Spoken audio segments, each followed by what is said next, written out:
Hello दोस्तों, last class में हमने जो टॉपिक कर लिया था इफेक्ट ऑफ टेम्परेचर कि टेम्परेचर के इफेक्ट्स की वजह से आपकी जो स्टेट होती है मैटर की वो चेंज होती है। ऐसा हमने देखा था वाटर के साथ एक्टिविटी को करके। ठीक है, इसमें अगर आप चाहें तो कपूर को भी ले सकते हैं। कपूर जो कि सॉलिड होता है, जब आप उसे हीट करेंगे तो वो डायरेक्टली अपनी गैसियस स्टेट में कन्वर्ट हो जाएगा। ऐसे आपके पास बहुत सारे एग्जाम्पल है जिनको आप यूज कर सकते हैं। अब मैंने क्या किया है, एक चार्ट बनाया है आपके सामने। ये आप लोगों के पास एनसीईआरटी में भी होगा। ठीक है, फिर भी मैंने यहाँ पे एक बार बता दिया है क्लियर, ताकि कोई अगर प्रॉब्लम हो तो वो क्लियर हो जाए। ये चार्ट आपको क्या बताता है, इंटर कन्वर्जन ऑफ स्टेट। कायदे से मुझे इस हेडिंग को समझाने के बाद बनाना था, पर उसमें फिर वीडियो ज्यादा लंबी हो जाती, टाइम कंज्यूम होता है, इसलिए मैंने इसको बना दिया। तो आप इसको नोट डाउन कर लेना, ये वाली चीज मैं भी आपको समझा दूंगा थोड़ी देर बाद। अब देखिए, ये चार्ट आपको क्या बताता है, ये चार्ट आपको बताता है कि कोई भी आपका मैटर की जो जनरली तीन स्टेट है जो हमें सबसे ज्यादा दिखती हैं, वो आपकी एक दूसरे में कन्वर्ट हो सकती हैं और होती हैं। जैसे सॉलिड आपका गैस में भी कन्वर्ट होता है और सॉलिड आपका लिक्विड में भी कन्वर्ट होता है। लिक्विड आपका सॉलिड में भी कन्वर्ट होता है, लिक्विड आपका गैस में भी कन्वर्ट होता है। गैस आपकी लिक्विड में भी कन्वर्ट होती है और गैस आपकी सॉलिड में भी कन्वर्ट होती है। क्लियर। और इन प्रोसेसेस को क्या कहते हैं, ये यहाँ पे शॉर्ट में आपको करके दिखाया गया है या बताया गया है। कई बार ये 1 मार्क्स में पूछ लेते हैं, और आपके यहाँ पर स्कूलों में जो होम एग्जाम होते हैं, जिनको आप समेटिव या फिर आपके यूटी लाइक कहते हैं, उसमें ये डायग्राम बना के ये प्रोसेस लिखने के लिए भी एक बार दी गई थी। तो आपको इसका आइडिया होना चाहिए। जैसे सॉलिड अगर लिक्विड में कन्वर्ट होता है तो उस प्रोसेस को कहते हैं फ्यूजन। जब सॉलिड लिक्विड में कन्वर्ट होगा उस प्रोसेस को क्या कहेंगे, फ्यूजन। जो हम क्या कर चुके हैं, लास्ट क्लास में स्टडी भी किया था, लेटेंट हीट ऑफ फ्यूजन और लेटेंट हीट ऑफ वेपराइजेशन। तो जब भी सॉलिड लिक्विड में कन्वर्ट होगा फ्यूजन, लिक्विड सॉलिड में कन्वर्ट होगा तो सॉलिडिफिकेशन। जैसे पानी बर्फ में कन्वर्ट हो जाता है, ठीक है, यहां बर्फ पानी में कन्वर्ट हो जाती है या पानी बर्फ में कन्वर्ट होता है। लिक्विड गैस में कन्वर्ट होती है, मतलब पानी वेपर में कन्वर्ट हो गया तो उसको वेपराइजेशन, और जब गैस आपकी लिक्विड में बदल जाती है कंडेंसेशन। क्लियर। जब आपकी सॉलिड डायरेक्ट, अब इसको समझना ये जरूरी है, जब सॉलिड डायरेक्टली गैस में कन्वर्ट होता है, मतलब बिना लिक्विड स्टेट में आए, सॉलिड से डायरेक्ट कौन सी स्टेट में चला जाएगा, गैसियस स्टेट में, तो उस प्रोसेस को कहते हैं सब्लिमेशन। सबसे ज्यादा टीचर इसी को पूछना पसंद करते हैं। डायरेक्ट गैस को सॉलिड में बदल देना, डिपोजिशन। बट ये आपसे बहुत कम पूछते हैं, ये ज्यादा पूछते हैं कि सॉलिड डायरेक्टली गैस में कन्वर्ट होता है तो इसके एग्जांपल बताइए और इस प्रोसेस को क्या कहते हैं। तो आंसर है, इस प्रोसेस को सब्लिमेशन कहते हैं और इसके एग्जांपल है कैम्फर, कपूर, एंथ्रासिन, ठीक है, नेफ्थलीन की बॉल। ये सारे इसके जनरल एग्जांपल हैं जिनको आप क्या कर सकते हो, या फिर आपका अमोनियम क्लोराइड।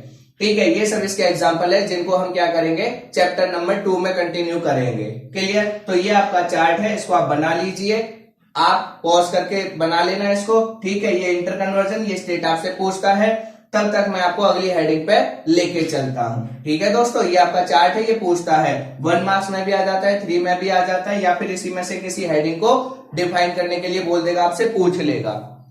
क्लियर। तो यहाँ पे ये चीज आपको पता होनी चाहिए। अब चलते हैं आगे। नेक्स्ट स्टेट क्या है आपकी, या नेक्स्ट पॉइंट क्या था, कि जो भी आपके मैटर होते हैं, मैटर की स्टेट को मैं कितने तरीके से बदल सकता हूं। तो एक हमने पढ़ा था, कौन सा तरीका, आपका एक तरीका पढ़ा था जिसको कहते हैं टेम्परेचर की मदद से। जिसमें क्या पढ़ा था, टेम्परेचर की मदद से आप चेंज कर सकते हैं, जिसमें हमने एक्टिविटी की और कुछ क्वेश्चनों का आंसर भी जाना। अब हम क्या करेंगे कि प्रेशर की मदद से क्या हम प्रेशर को बदलकर मैटर की स्टेट को चेंज कर सकते हैं। आंसर होगा हाँ, आंसर होगा यस, हम मैटर की स्टेट को चेंज कर सकते हैं। इसका एग्जाम्पल अगर आप समझना चाहें तो इसका एग्जाम्पल क्या होगा, जो एनसीईआरटी में दे रखा है कि आपको एक सिलेंडर स्ट्रक्चर या फिर आपको ये स्ट्रक्चर दे रखा है, इसमें आपकी क्या है, ये खाली था बिल्कुल, इसमें खाली है मतलब हवा भरी हुई है। इसमें आपने क्या किया, पिस्टन लिया और पिस्टन को आप लगातार क्या करते चले गए, दबाते चले गए, लगातार पिस्टन को क्या करते चले गए, दबाते। जो पार्टिकल बहुत दूर दूर थे वो सब क्या आ गए, पास पास आ गए। तो जब दूर दूर थे वो कौन सी स्टेट में थे, गैसियस स्टेट में। और जब पास पास आ गए तो कौन सी, अभी बहुत ज्यादा पास नहीं आए, अभी पास पास आए हैं, इसका मतलब अब कौन सी स्टेट में कन्वर्ट होने वाले होंगे, लिक्विड में। और ज्यादा पास ले आओगे तो बिल्कुल पास पास जब हो जाएंगे तो कौन सी, सॉलिड स्टेट में। मतलब मैं प्रेशर को बदलकर भी, प्रेशर को चेंज करके भी मैटर की स्टेट को चेंज कर सकता हूं। देखो इसको, लॉजिक को समझना। होता क्या है कि जब आप प्रेशर लगाते हो तो प्रेशर का मतलब क्या करते हो, उनको पास पास लाते हो। तो जब पार्टिकल दूर हैं तो गैसियस स्टेट, जब वो प्रेशर लगाओगे आप उनको पास पास लाओगे तो इनके बीच की डिस्टेंस कम हो गई। जब इनके बीच की डिस्टेंस कम हो गई तो ये कौन सी हो गई, लिक्विड स्टेट। जब और कम हो गई, बिल्कुल भी जगह नहीं बची, तो कौन सी स्टेट हो जाएगी, सॉलिड। हाँ, ये प्रैक्टिकली पॉसिबल नहीं है, प्रैक्टिकली आप ऐसे स्टेट को कन्वर्ट नहीं कर सकते, बट आपको लॉजिक मैंने समझाया है कि हाँ फिर प्रेशर चेंज होने की वजह से क्या होता होगा, जिसकी वजह से मैटर की स्टेट चेंज हो जाती है। अब इसमें आपको क्या करना है, पॉइंट्स पढ़ना है, ये तो आपने क्लियर कर लिया। अब इसमें आपको पॉइंट स्टडी करना है कि इसका एग्जाम्पल क्या है। एक तो हमने देखा ये वाला कि आपकी किसी पिचकारी में गैस भरी है, उसको आप दबाते जाइए तो उसके पार्टिकल पास पास और पास। हाँ, पर वहां पे आपको लिक्विड स्टेट में वो बदलते हुए दिखाई नहीं देंगे, क्योंकि कुछ और भी कंडीशंस होती हैं जो हमें फॉलो करनी होती हैं। ठीक है, तो ये कुछ रीजंस है। अब आगे इसमें चलते हैं, इसका एग्जाम्पल क्या है, किसकी मदद से समझेंगे। तो आपका इसका एग्जाम्पल जो आपको समझना है, बस एक ही एग्जाम्पल आपको एनसीईआरटी में दिया हुआ है। वो क्या है आपका सिंपल एग्जाम्पल, कि आपने क्या किया, जो कार्बन डाइऑक्साइड एटमॉस्फेयर में है उसको इकट्ठा करने की कोशिश करी। जो एनवायरमेंट या एटमॉस्फेयर में आपकी कौन सी गैस है, कार्बन डाइऑक्साइड, उसको आपने इकट्ठा करने की कोशिश करी। ठीक है, तो आपने क्या किया, गैस तो वैसे भी आपको नहीं दिख रही, और गैस को आपको पता है कि उसकी फैलने की आदत है, तो उसको पकड़ना या स्टोर करना बहुत मुश्किल है। तो आपने क्या किया, ये सपोज एक कंटेनर है, सपोज एक कंटेनर, ठीक है, इसमें आपको कार्बन डाइऑक्साइड आप किसी तरीके से भेज रहे हो या इकट्ठी कर रहे हो। जैसे ही आप उसको इसमें भरोगे वो वापस बाहर निकल जाएगी, इसमें भरोगे फिर वापस बाहर निकल जाएगी। तो आपको क्या करना पड़ेगा, उसको रोक के रखने के लिए ऊपर से प्रेशर लगाना पड़ेगा। तो ये आपकी क्या है, कार्बन डाइऑक्साइड। ठीक है, ये आपकी क्या है, कार्बन डाइऑक्साइड। इस पे आप ऊपर से लगातार प्रेशर बढ़ाते जा रहे हो, लगातार प्रेशर को क्या करते जा रहे हो दोस्तों, इंक्रीज करते जा रहे हो। जब प्रेशर इंक्रीज करोगे तो ये पार्टिकल कहाँ आएंगे, पास पास आएंगे। ये प्रेशर इंक्रीज होगा, प्रेशर इंक्रीज होता जाएगा और आपके ये पार्टिकल क्या आते जाएंगे, और पास पास और पास पास और पास पास। फाइनली वो कुछ इस स्टेट में आ जाएंगे ऐसी। ठीक है, कौन सी स्टेट में आ जाएंगे, कुछ इस तरीके की स्टेट में आ जाएंगे, बहुत पास पास हो जाएंगे। क्लियर, जब ये बहुत पास पास हो गए, इनके बीच में बिल्कुल भी गैप नहीं बचा, जब इनके बीच में बिल्कुल भी गैप नहीं बचा, तो अब ये डायरेक्टली कौन सी स्टेट में आ गए, सॉलिड। ये कौन सी में आ गए, सॉलिड स्टेट में। जो आपकी गैस थी कार्बन डाइऑक्साइड, कार्बन डाइऑक्साइड क्या थी, गैसियस स्टेट। इस पे आपने प्रेशर लगाया, इस पे आपने क्या किया, प्रेशर लगाया, प्रेशर आप बढ़ाते गए और बढ़ाया और बढ़ाया और बढ़ाया, प्रेशर बढ़ाते गए, इतना बढ़ाया कि वो आपकी कार्बन डाइऑक्साइड किसमें कन्वर्ट हो गई, सॉलिड कार्बन डाइऑक्साइड में। किसमें कन्वर्ट हो गई, जो गैसियस कार्बन डाइऑक्साइड थी वो सॉलिड कार्बन डाइऑक्साइड में कन्वर्ट हो गई। अब आपने देखा कि यहाँ पे मैंने टेम्परेचर का कोई रोल नहीं किया, यहाँ पे क्या किया, सिर्फ प्रेशर को बढ़ाता गया। जैसे ही प्रेशर बढ़ाया तो जो एक गैस थी वो किसमें कन्वर्ट हो गई, सॉलिड में। क्लियर, समझ में आ गई इतनी बात कि मैंने सिर्फ प्रेशर को इंक्रीज किया, जिसकी वजह से कार्बन डाइऑक्साइड जो गैस थी वो किसमें कन्वर्ट हो गई, सॉलिड में। अब मैं क्या करूंगा, जैसे ही यहां से प्रेशर को हटाऊंगा या थोड़ा भी कम करूंगा, ये कार्बन डाइऑक्साइड फिर से तुरंत किसमें बदल जाएगी, गैस में। जैसे ही मैं ये प्रेशर यहां से हटाऊंगा, ये जो सॉलिड कार्बन डाइऑक्साइड है तुरंत बिना इंतजार किए किसमें कन्वर्ट हो जाएगी, गैस में। तो आप देख रहे हैं कि प्रेशर को बदलकर मैं मैटर की स्टेट को चेंज कर पा रहा हूं।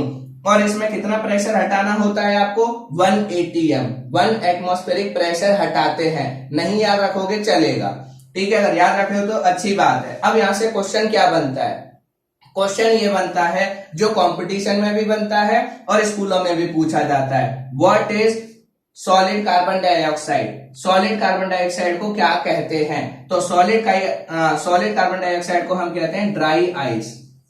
क्या कहते हैं दोस्तों, ड्राई आइस, मतलब सूखी बर्फ या शुष्क बर्फ। ठीक है, तो इसमें उल्टा क्वेश्चन भी पूछ लेता है, व्हाट इज ड्राई आइस। तो ड्राई आइस क्या होती है, सॉलिड कार्बन डाइऑक्साइड। वो आपसे कभी ये नहीं पूछता कि ये बनी कैसे है। अगर बनाने का पूछे तो आप लिख सकते हैं कि when we increase the pressure, ठीक है, when we increase the pressure then carbon dioxide converted into solid state and this is known as dry ice और सॉलिड कार्बन डाइऑक्साइड। और जैसे ही आप प्रेशर को रिमूव करेंगे तुरंत ये आपकी सॉलिड कार्बन डाइऑक्साइड या ड्राई आइस किस में कन्वर्ट हो जाएगी, कार्बन डाइऑक्साइड गैस में।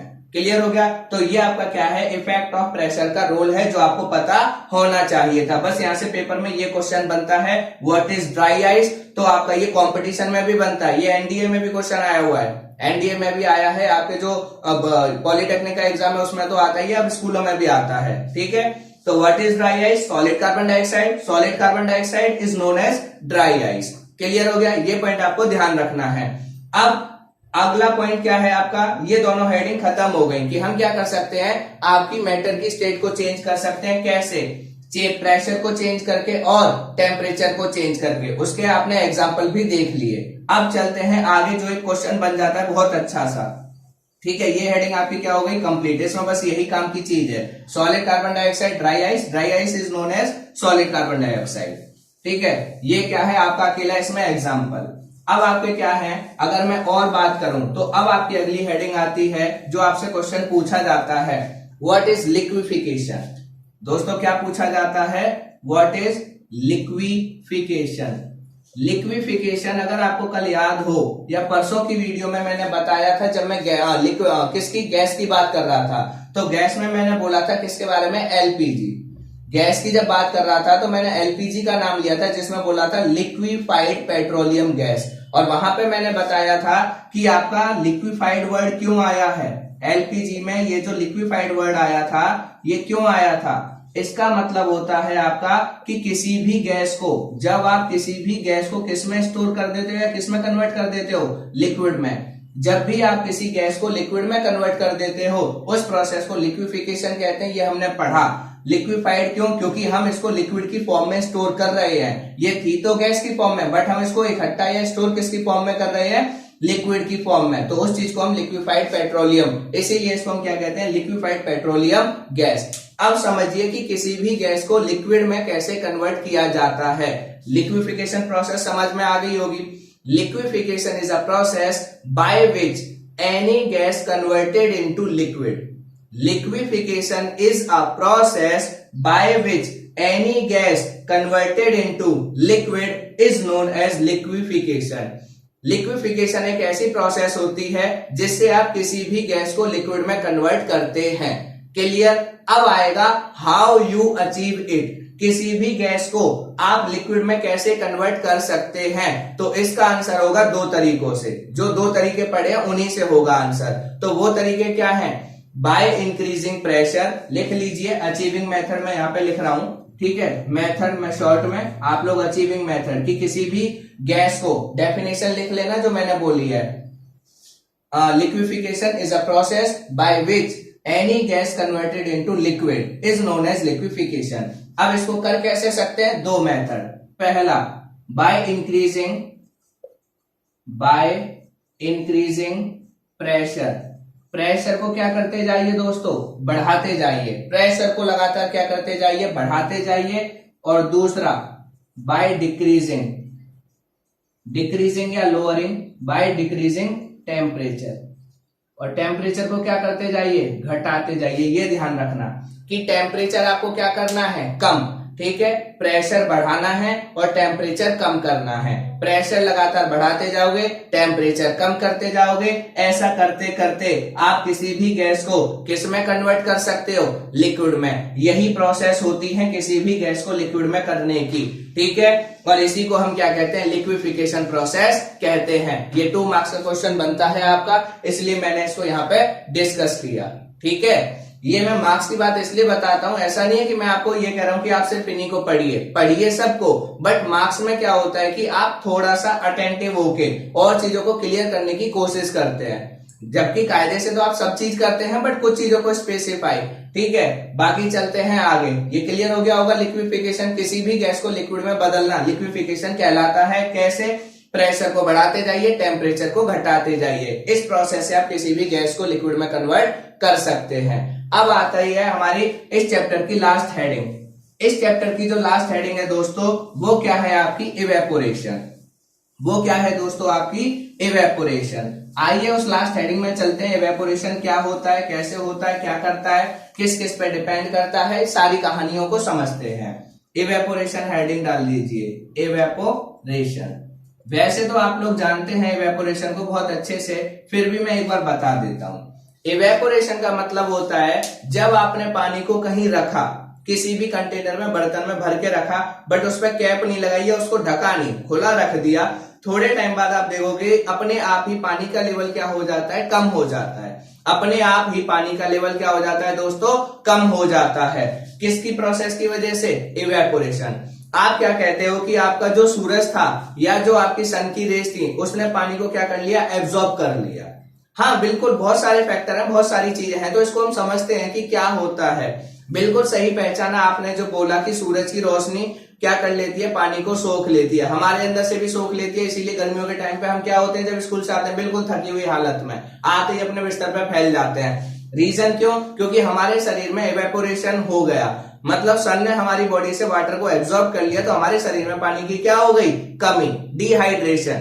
ठीक है, इसलिए आपको लगातार पानी पीते रहने की, या ग्लूकोन डी वाला वो जो ऐड आता था वो इसीलिए। अब समझते हैं, वो खैर अलग कहानी।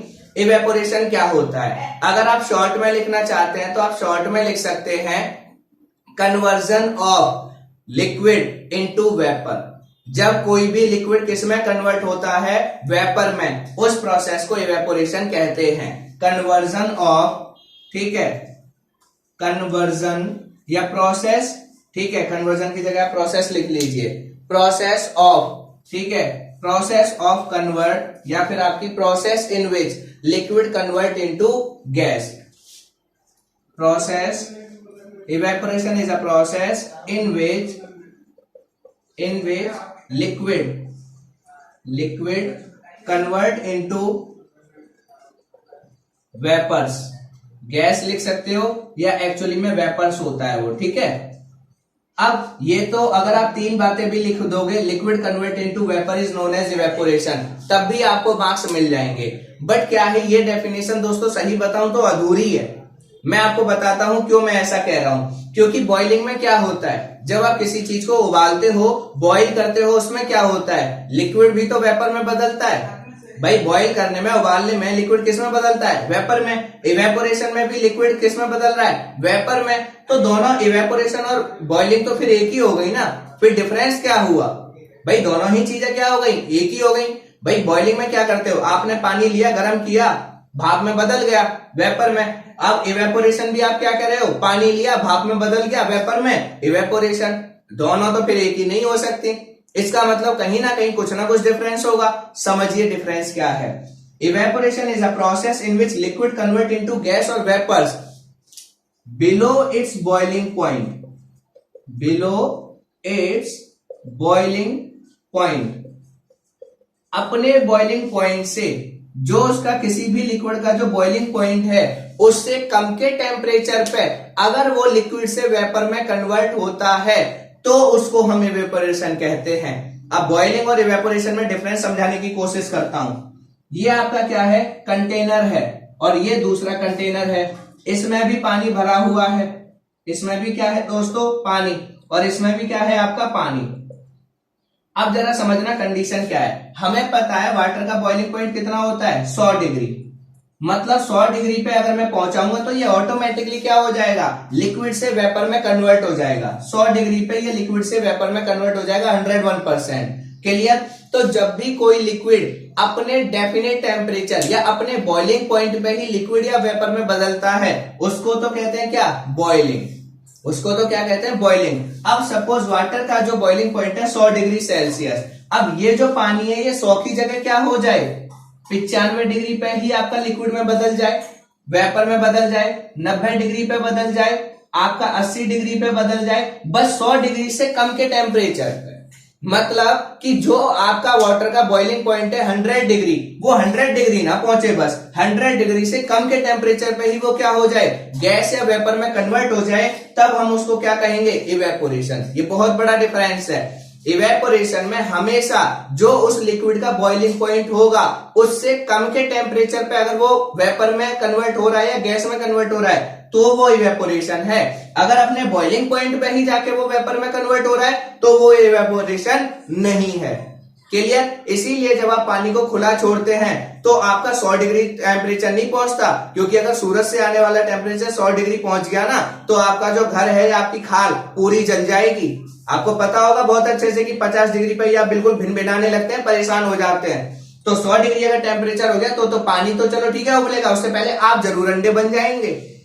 क्लियर? तो ये पॉइंट जरा ध्यान रखिएगा कि इवेपोरेशन और आपके क्या है, बॉइलिंग में क्या डिफरेंस है। बॉइलिंग में वो अपने बॉइलिंग पॉइंट पे ही गैस में कन्वर्ट होगा, जबकि इवेपोरेशन में अपने जो उसका बॉइलिंग पॉइंट है उससे कम के टेम्परेचर पे। जैसे अल्कोहल का बॉइलिंग पॉइंट है 40 degree Celsius, let me suppose हमने मान लिया कि 40 डिग्री सेल्सियस है, ठीक है। अगर वो 40 डिग्री की जगह कितने पे उबल जाता है आपका, 38 डिग्री पे, 30 डिग्री पे, 35 डिग्री पे, तो आपका वो क्या होगा, इवेपोरेशन। अगर 40 का 40 पे ही जाएगा तो वो बॉइलिंग।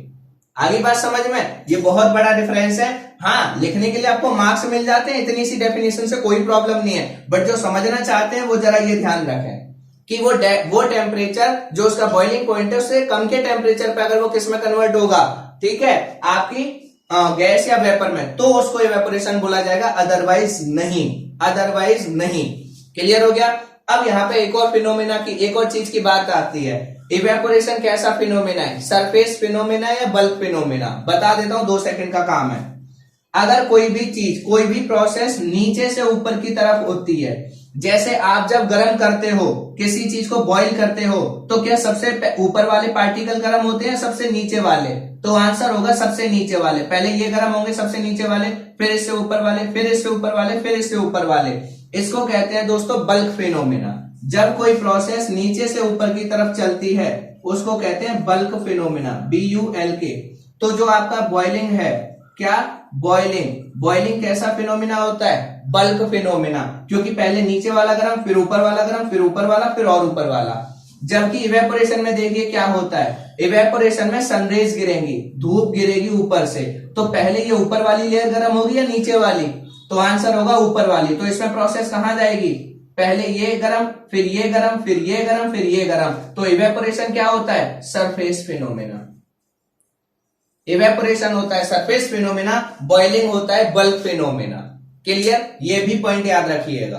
क्लियर हो गई दोस्तों कंडीशन? अब चलते हैं आगे। अब आपका फैक्टर और चैप्टर को फिनिश करते हैं, बाइंड अप करते हैं, ठीक है। इवेपोरेशन तो पढ़ लिया क्या होता है। अब ये किस किस पे डिपेंड करता है, कौन कौन से फैक्टर, इसको हम समझेंगे टोटल कपड़े सुखाने से। कुछ नहीं करना, जो आप कपड़े सुखाते हैं टोटल वही काम करेंगे और उससे आपके सारे कंसेप्ट क्लियर। इवेपोरेशन बताइए पहले, क्लियर हो गया? उम्मीद है क्लियर हो गया होगा। अगर कोई क्वेश्चन है, क्वेरी है तो कमेंट में लिखिएगा, ठीक है। तब तक आप फैक्टर्स पढ़ते हैं, ठीक है। फैक्टर्स अफेक्टिंग इवेपोरेशन, कि आपका जो इवेपोरेशन है वो कौन कौन से फैक्टर पे डिपेंड करता है और उसमें क्या क्या कैसे डिपेंड करता है, ठीक है। तो आपके क्या है, फैक्टर्स अफेक्टिंग इवेपोरेशन। हेडिंग डालना चाहे आप लिख लीजिए, फैक्टर्स अफेक्टिंग इवेपोरेशन। तो मैं खाली यहां शॉर्ट में लिख रहा हूं फैक्टर्स, ठीक है। और इसमें आपको कुछ भी नहीं करना, ध्यान रखना, टोटल कपड़े सुखाने, बस टोटल क्या करने, कपड़े सुखाने। पहला है दोस्तों सरफेस एरिया। पहला क्या है, सरफेस एरिया। सरफेस एरिया का मतलब होता है कि आपका ये है, ये वाला एरिया और एक ये वाला एरिया। तो आपको पता है कौन सा एरिया ज्यादा है, ये, ठीक है। इसका एरिया क्या है, कम। तो ये क्या कहता है, अब मैं आपको पूछता हूं, मैं नहीं बताता, आप ही बताओगे। आप जब कपड़े को सुखाने के लिए डालते हैं तो जैसे आपने निचोड़ा होता है एज इट इज ऐसे डाल देते हैं, या कपड़े को निचोड़ने के बाद ऐसे फैला के उसका ज्यादा, जितना बड़ा साइज हो सकता है उतना बड़ा साइज करके सुखाने जाते हैं? तो आंसर होगा जितना बड़ा उसका साइज हो सकता है उतना हम जाते हैं। क्यों? क्योंकि जितना बड़ा सरफेस एरिया होगा उतनी ही जल्दी कपड़ा सूखेगा। अब रीजन समझ लीजिए क्यों। क्योंकि जब सरफेस एरिया ज्यादा होगा तो सनरेज यहां गिरेंगी, यहां गिरेंगी, यहां गिरेंगी, यहां गिरेंगी, हर जगह। हर जगह सनरेज गिरेंगी, ज्यादा सनरेज गिरेंगी तो अपने साथ पानी को ज्यादा लेके जाएंगी, और जब ज्यादा पानी उसमें से एक टाइम पे जाएगा तो आपका क्या होगा, कपड़ा जल्दी सूखेगा। जबकि दूसरे टाइम पे सरफेस एरिया कम है तो आपकी लेयर्स तो गिरेंगी बट बहुत लिमिटेड, ठीक है, बहुत कम जगह पे अपना वो पानी लेके जा पाएंगी। क्लियर हो गया। इस वजह से सरफेस एरिया बढ़ाने से क्या होता है, जो आपकी हीट है या जो भी आपका जो उसको इवेपोरेट कर रहा है उसको ज्यादा जगह मिल जाती है और वो एक बार में अपने साथ ज्यादा पानी को या ज्यादा वाटर मॉलिक्यूल को लेके चला जाता है। तो सरफेस एरिया अगर बड़ा होगा, large surface area greater rate of evaporation, जितना ज्यादा आप एरिया बढ़ा देंगे। इसीलिए जब आप क्या करते हैं, चाय पीते हैं कप में और चाय पीते हैं किस में, कुल्हड़ में, या चाय पीते हैं कटोरी में, तो जब आप कप में पीते हैं तो चाय को ठंडा होने में टाइम लगता है, कुल्हड़ में पीते हैं थोड़ी जल्दी ठंडी हो जाती है, और जब कटोरी में पीते हैं तो और जल्दी ठंडी हो जाती है। रीजन ये रहा क्योंकि कप का सरफेस एरिया कम, आपका कटोरी का सरफेस एरिया ज्यादा, तो एक बार में आपकी क्या होती है, जो पानी के मॉलिक्यूल हैं वो उसमें से जल्दी चले जाते हैं, ठीक है, जिसकी वजह से जितनी जल्दी वो जाएंगे उतनी ही जल्दी आपका क्या हो जाएगा, उसको आपको वो चीज ठंडी हो जाएगी। ठीक है, तो हम इसको उल्टे कंसेप्ट में भी इस्तेमाल कर सकते हैं। अगर कोई चीज हमें गर्म करके रखनी है तो उसको छोटे से छोटे बर्तन में रखिए, उतने ज्यादा टाइम तक वो गर्म रहेगी, जितने बड़े में करेंगे उतनी जल्दी ठंडी हो जाएगी। क्लियर। अब देखते हैं दूसरा। तो आपने सीखा कि सरफेस एरिया जो है आपका इंक्रीजिंग सरफेस एरिया, या जैसे जैसे सतह क्षेत्रफल बढ़ेगा आपका क्या हो जाएगा, तो सरफेस एरिया में शॉर्ट में लिख रहा हूं, सरफेस एरिया डायरेक्टली प्रोपोर्शनल होता है रेट ऑफ इवेपोरेशन के, क्योंकि यहाँ पे स्पेस की कमी है इसलिए। मतलब जैसे ही आप, इसका मतलब होता है अगर ये बढ़ेगा तो ये भी बढ़ेगा, ये घटेगा तो ये भी, मतलब सरफेस एरिया बढ़ाओगे तो रेट ऑफ इवेपोरेशन क्या होगा, बढ़ेगा। क्लियर हो गया पॉइंट। दूसरा फैक्टर है आपका टेम्परेचर। भाई इसमें तो बताने की जरूरत ही नहीं है, कपड़े जल्दी कब सूखते हैं, सर्दियों में, गर्मियों में या बरसात में? आंसर होगा कपड़े जल्दी सूखते हैं गर्मियों में। क्यों? क्योंकि गर्मियों में टेम्परेचर क्या होता है, ज्यादा। जब टेम्परेचर ज्यादा होता है तो वो पानी ज्यादा से ज्यादा लेके जाती है, हवा अपने साथ पानी क्या करती है, ज्यादा से ज्यादा लेके जाती है, और जितना ज्यादा पानी लेके जाएगी, जितनी जल्दी जल्दी और ज्यादा, उतनी जल्दी जल्दी आपके कपड़े या कोई भी चीज उतनी जल्दी सूख जाएगी। तो टेम्परेचर बढ़ाने पे इवेपोरेशन क्या होगा, बढ़ेगा। टेम्परेचर बढ़ाने पे टेम्परेचर भी डायरेक्टली प्रोपोर्शनल होता है रेट ऑफ इवेपोरेशन के। ये डायरेक्टली हमेशा याद रखना, बता ही देता हूं। डायरेक्टली का मतलब क्या है, जब भी ये चिन्ह आए ना हमेशा ये साइन बना लो, ये बना लो। इसका मतलब ये बढ़ेगा तो ये भी बढ़ेगा, ये घटेगा तो ये भी घटेगा, ये बढ़ा, ये बढ़ा, ये घटा, ये घटा, ये घटा, मान लो इसको घटा दो, ये घटेगा, इसको बढ़ा दो, ये, मतलब जो एक के साथ होगा वही दूसरे के साथ होगा। इसका मतलब ये होता है ये बढ़ेगा, ये बढ़ेगा, ये घटेगा, ये घटेगा, दोनों में से कोई भी, दोनों के साथ एक ही काम होगा। तो इसका मतलब सरफेस एरिया बढ़ाओगे इवेपोरेशन उतना ज्यादा, टेम्परेचर बढ़ाओगे इवेपोरेशन उतना ज्यादा। तीसरी बात क्या होती है दोस्तों, विंड स्पीड। क्या होती है, विंड स्पीड, हवा, जितनी आपकी तेजी से हवा चलेगी। अब इसका एग्जांपल क्या है, बारिश। जब बारिश होती है तो आपके क्या है, कपड़े आप कहां, छत पे तो सुखा नहीं सकते, कहां सुखाते हैं, घर पे सुखाते हैं, नीचे कमरे में। और जब नीचे कमरे में लाते हैं तो मम्मी पंखे की स्पीड बढ़ा देती है, कूलर की स्पीड बढ़ा देती है। कभी सोचा क्यों बढ़ाती हैं? रीजन, क्योंकि जितनी ज्यादा बार हवा अपने पास से गुजरेगी उतने साथ, मान लो एक हवा है जो धीमे धीमे पहुंच रही है, यहां पहुंचेगी आपकी 1 मिनट में, तो वो कितने सारे ले जा सकती है अपने साथ। और एक हवा है जो फटाफट एक बार में 10 बार आई और लेके चली गई, तो एक हवा एक बार में 10 मॉलिक्यूल लेके जा रही है और एक हवा एक बार में 1 मॉलिक्यूल लेके जा रही है। तो भैया कपड़ा किसमें जल्दी सूख जाएगा, जिसमें कपड़े में हमें करना क्या है, पानी ही तो बाहर निकालना है। जितना ज्यादा पानी बाहर निकलेगा उतनी जल्दी कपड़ा सूख जाएगा। इसको भी छोड़ो, दूसरा एग्जाम्पल देखो। दूसरा एग्जाम्पल क्या है, जब आप चाय पीते हो, फूंक मारते हो। क्यों फूंक मार के पीते हो? क्योंकि जब आप फूंक मारते हो तो क्या होता है, स्पीड तेज हो जाती है, जिसकी वजह से वहां से वाटर मॉलिक्यूल क्या होते हैं, या जो आपकी चीज होती है गर्म चीज, वो रिलीज हो जाती है, वो हटती है, तो वहां क्या होने लगता है, ठंडा होने लगता है। रीजन यही है, इवेपोरेशन तेज करते हो आप, जितना ज्यादा तेज इवेपोरेशन करोगे उतनी जल्दी कोई चीज ठंडी होती है, और कोई चीज आपकी क्या होती है, उतनी जल्दी पानी उसमें से बाहर निकल जाता है। क्लियर? तो यहाँ पे भी क्या होगा, विंड स्पीड डायरेक्टली प्रोपोर्शनल होगी रेट ऑफ इवेपोरेशन के। ये तीनों पॉइंट आपने लिख लिए, इसमें कोई खास बात नहीं थी, बहुत छोटे छोटे फैक्टर हैं। चौथा वाला फैक्टर आपको सीखना है अच्छे से। कपड़े सुखाने का समझ में आ गया, जितना ज्यादा फैला के कपड़े को रखोगे उतना ज्यादा तेजी से सूखेगा, जितना टेम्परेचर ज्यादा होगा कपड़ा उतनी तेजी से सूखेगा, जितनी हवा तेज होगी उतनी तेजी से कपड़ा सूखेगा। अब मान लीजिए ये तीनों ही काम है। गर्मियों के दिनों में क्या होता है, हवा भी बहुत तेज चलती है, टेम्परेचर भी बहुत ज्यादा होता है और सरफेस एरिया बढ़ाई देते हैं, इसलिए कपड़ा जो है 2 घंटे 1.5 घंटे में, आधे घंटे में फटाफट सूख जाता है। क्लियर? तो अगर जितना ये तीनों फैक्टर, जितना ज्यादा ये बढ़ती जाएंगी चीजें, उतना ज्यादा असर और तेज होगा। क्लियर? तो अब देखते हैं आगे लास्ट, क्योंकि वो थोड़ा सा समझना है। ये आपने नोट डाउन कर लिए होंगे साथ के साथ। अब देखिए ये क्या है, लास्ट वाला फैक्टर। ये हो गया आपका लास्ट फैक्टर। लास्ट फैक्टर को समझते हैं, उसके बाद एक चीज और, फिर कंप्लीट। ठीक है, लास्ट फैक्टर देखिए क्या है आपका 4th, जिसको कहते हैं दोस्तों ह्यूमिडिटी। क्या कहते हैं? ह्यूमिडिटी। अब पहले ह्यूमिडिटी समझिए क्या होता है। ह्यूमिडिटी की डेफिनेशन हो गई अमाउंट ऑफ वाटर, आपके लेवल पे amount of water present in air, present in air, कि आपके वाटर जो होता है, आपकी, अगर मैं आपकी बात करूं कि जो एयर है, जो हवा है, उसमें कितना पानी है, उसके में कितने पानी की मात्रा है या कितना पानी है, उस चीज को कहते हैं ह्यूमिडिटी। जिसके अंदर जितना ज्यादा पानी होगा वो उतनी ही ज्यादा ह्यूमिड होगी। मान लीजिए मैं 2 आपकी हवा बनाता हूं या 2 आपकी हवा की ड्रॉप बनाने की कोशिश करता हूं, एक ये है एक ये है। अब जरा समझना, एक है आपकी कब की, गर्मी वाली, ठीक है, जिसको कहते हैं आप लू, ठीक है, ये आपकी क्या है, गर्मियों के टाइम की, ठीक है, गर्मी के सीजन की है हवा, और ये कैसी है, सर्दी के सीजन की, ठीक है। अब समर और विंटर, इंग्लिश वाले लिख लेना, समर और विंटर लिखना है तो। अब यहां देखो कंसेप्ट क्या है, समझो। ये आपको पता है गर्मियों के दिनों में कैसी हवा चलती है, लू चलती है। लू का मतलब जब आपको वो हवा लगती है तो क्या आपके शरीर को ठंडा ठंडा लगता है, मजा आता है? आंसर होगा नहीं, हम तो उससे बचना चाहते हैं, भगना चाहते हैं, क्योंकि वो हवा बहुत गर्म होती है। जबकि उसी के टाइम पे सुबह 4 बजे 5 बजे की हवा या फिर आपकी क्या होती है, सर्दियों की हवा बड़ी बढ़िया लगती है, बहुत ठंडी लगती है। क्यों? क्योंकि वो आपको क्या लगती है, जब टच होती है तो बड़ा ठंडा ठंडा महसूस होता है, बहुत आनंद आता है। रीजन समझो क्यों? क्योंकि ये हवा आपकी गर्म इसलिए है क्योंकि इसके अंदर पानी नहीं है। इस हवा में वाटर ड्रॉपलेट है ही नहीं, पानी है ही नहीं बिल्कुल भी, इसलिए कैसी है, सूखी है। दूसरा, इसमें क्या होता है, पानी होता है। इसमें क्या होता है आपका, पानी होता है। जो पानी होता है इसकी वजह से ये क्या हो जाती है, ज्यादा ह्यूमिड। ये कैसी हो गई, ह्यूमिड एयर। और ये क्या हो गई, नॉन ह्यूमिड या ड्राई एयर।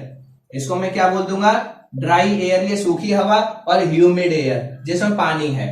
अब आप जरा कंसेप्ट सीखना, जरा समझना।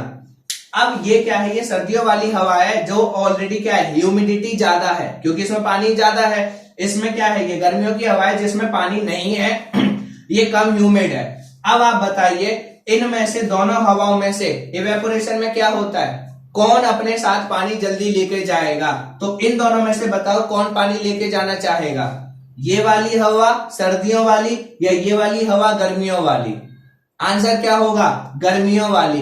क्यों? क्योंकि इस पे तो पानी है ही नहीं बिल्कुल भी, तो ये अपने साथ क्या करेगी, ज्यादा पानी को लेके जाएगी। इसका मतलब इसमें इवेपोरेशन क्या होगा, इसका मतलब इसमें इवेपोरेशन क्या होगा, ज्यादा।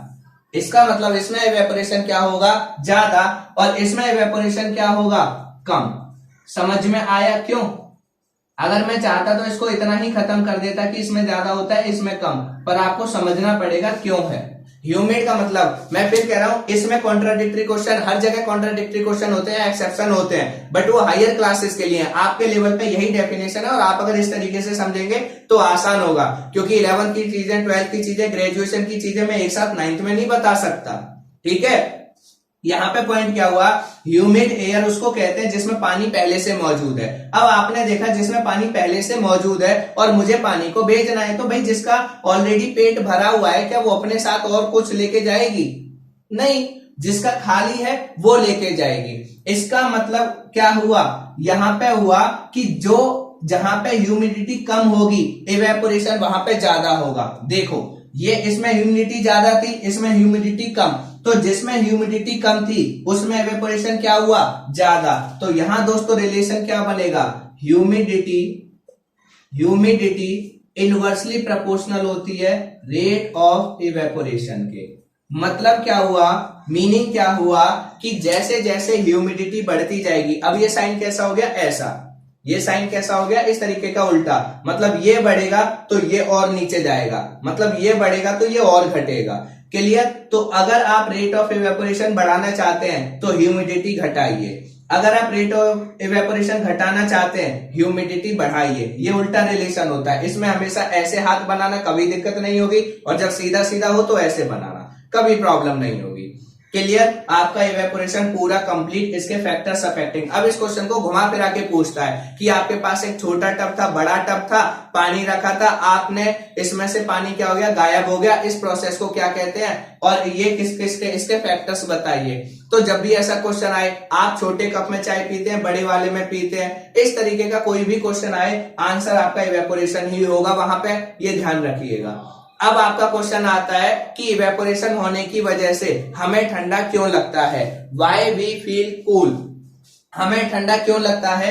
अगर मैं इसका, ये तो हो गया इवेपोरेशन और इसके फैक्टर, अब इसकी एप्लीकेशन देख लो, बस एक दो कराऊंगा, खत्म, उसमें बहुत ज्यादा नहीं है क्योंकि फिर ये अगली क्लास के लिए बच जाएगा, जो मैं नहीं चाहता। ठीक है।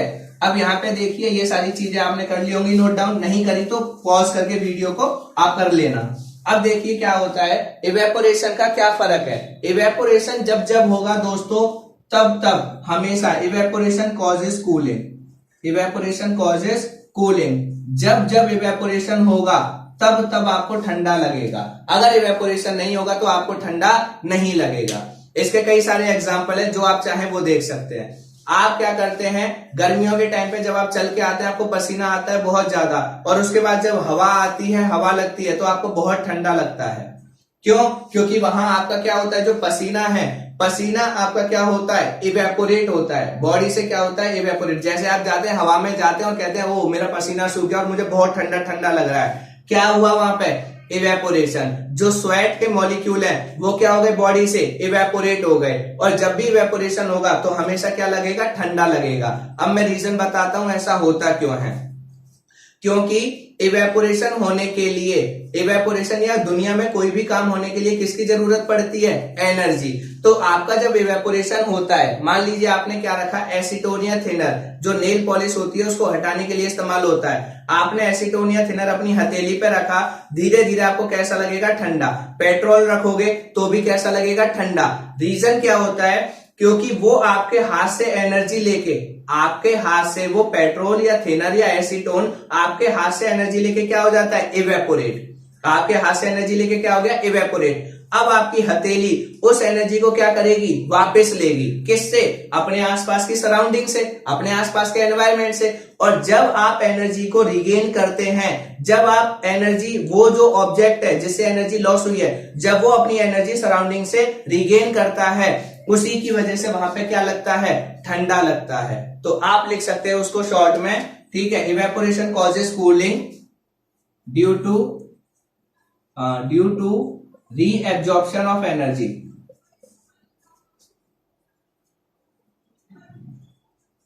Due to reabsorption of energy. ये मैंने शॉर्ट में लिखा है, आपको समझना है, मैं बता देता हूं दोबारा। क्या कि जैसे आपका क्वेश्चन आता है, एसीटोन या थिनर को हथेली पे रखते हैं तो आपको ठंडा क्यों लगता है, क्योंकि जब आप एसीटोन या थिनर को हथेली पे रखते हैं तो वो आपकी हथेली से एनर्जी लेके इवेपोरेट हो जाता है, और आपकी हथेली अपनी एनर्जी को सराउंडिंग से क्या करती है, रीगेन करती है, अपनी सराउंडिंग से क्या करती है, रीगेन। और जब वो उस एनर्जी को रीगेन करती है, उसी की वजह से आपको क्या लगता है, ठंडा लगता है। क्लियर हो गया। अगला क्वेश्चन आपका आता है क्या, कि जब हमें पसीना आता है या गर्मियों के टाइम पे हमें कॉटन के कपड़े क्यों पहनने चाहिए। आंसर पहला, कि कॉटन क्या है, पसीने का अच्छा एब्जॉर्बर होता है। ये रीजन हो गया कि कॉटन जो है वो पसीने को आसानी से सोख लेता है। Cotton is a good absorber of sweat, कहानी खत्म।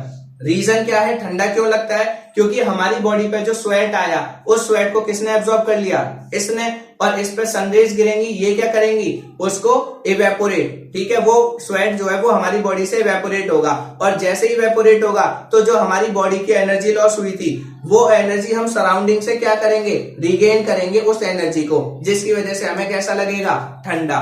यहाँ पे रीएब्जॉर्प्शन की जगह आप रिगेन लिख लीजिए, रीएब्जॉर्प्शन की जगह क्या लिख लीजिए, regain of energy. Regain of energy. ठीक है, ये आपके लिए ज्यादा अच्छा है, यही काम होता है बार बार। इसके बाद आता है मटके वाला। मटके में भी क्या है आपका, मटके में पानी ठंडा क्यों होता है? ठीक है, क्योंकि जब जितना ज्यादा टेम्परेचर होगा मटका पानी उतना ही ठंडा करेगा। अर्दन पॉट वो इसलिए करता है क्योंकि मटके में छोटे छोटे, बहुत छोटे छोटे छेद होते हैं, उनमें से वाटर ड्रॉपलेट, पानी जो है छोटी छोटी बूंदों के रूप में उसके बाहर आ जाता है।